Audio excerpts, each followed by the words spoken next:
Malala Yousafzai's speech on education. Introduction. Malala Yousafzai was a schoolgirl from Pakistan who gave a speech to the office of the Secretary-General's Envoy on Youth and thousands of proficient grown-ups on her 16th birthday. The day when the speech was being conveyed was called Malala Day. The audience was gathered in the United Nations headquarters in New York City, where the girl delivered her discourse on education. The girl intended to campaign for free and compulsory education for all children.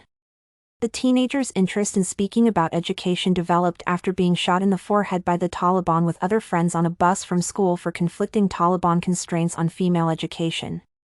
In the speech, Yousafzai focused on ladies' rights and girls' education since they were the victims. The purpose of the speech was to unite and help society ensure that education becomes a right for every child. The success of the speech.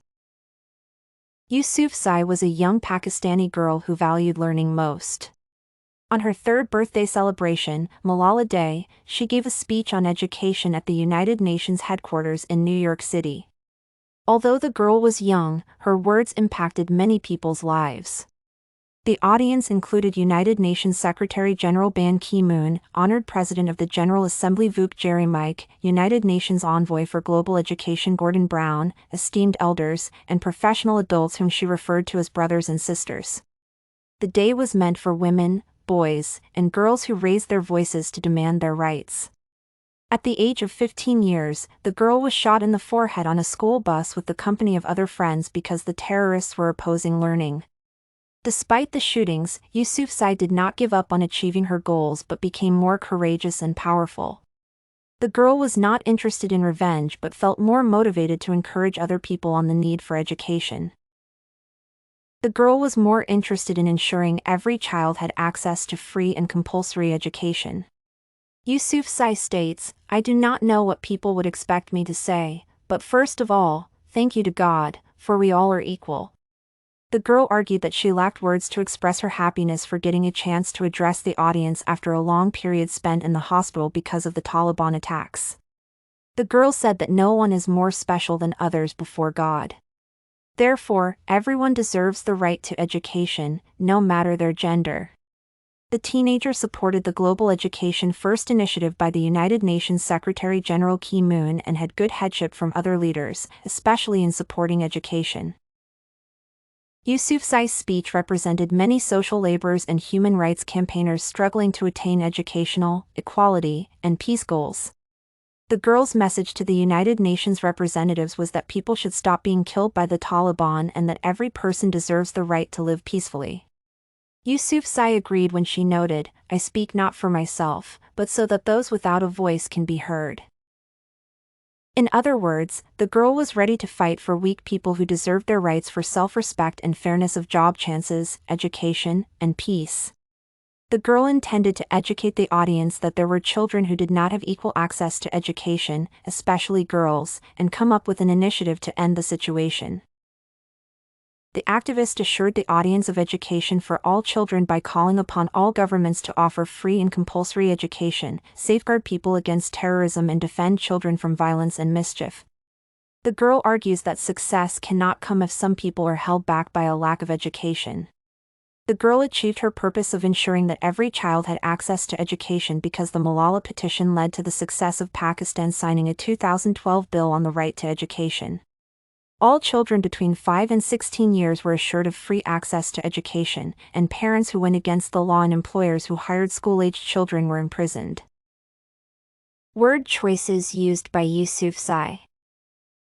The girl uses a persistent tone, strong pathos, logos, and powerful ethos to help the audience view a girl's education as equal to that of a boy. Yousafzai wants to assist the reader in knowing how a girl feels fighting for other girls' education. The teenager uses ethos by presenting herself as just a normal and a representative of other girls who yearn for education.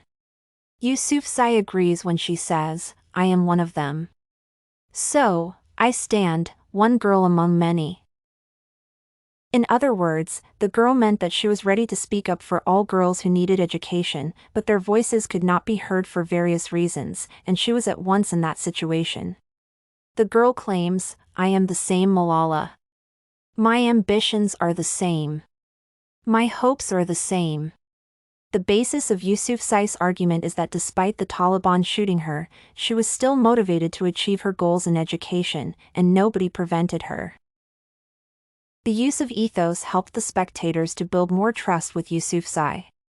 The audience got more encouraged that despite all the barriers to achieving goals, the most important thing is gaining more courage and strength to conquer.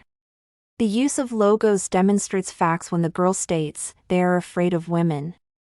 This is why they killed 14 innocent students, and this is why they kill female teachers frequently.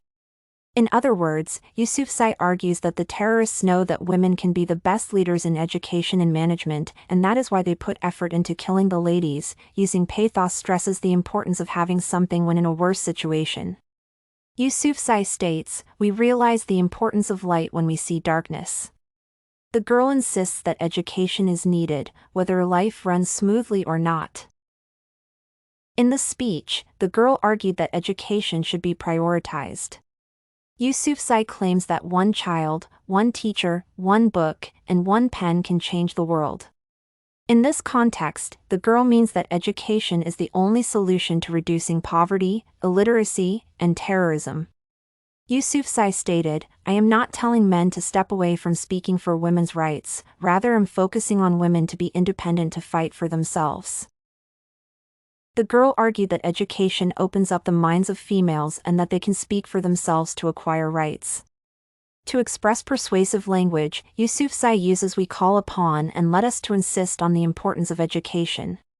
The use of word choices encourages the audience to keep trying something for goal achievement no matter how many times one fails, because one day, one will enjoy the fruits of their labor. Conclusion. To conclude, Yousafzai's speech intended to ensure that every child had access to free and compulsory education, regardless of gender. The girl aimed to fight for the rights of people who were weak and whose voices could not be heard. Yousafzai encouraged the audience that they can consistently achieve their goals by being courageous and strong no matter the situation. The girl fought to ensure that sons and daughters of terrorists acquired education because this was the only solution to poverty, terror, and illiteracy.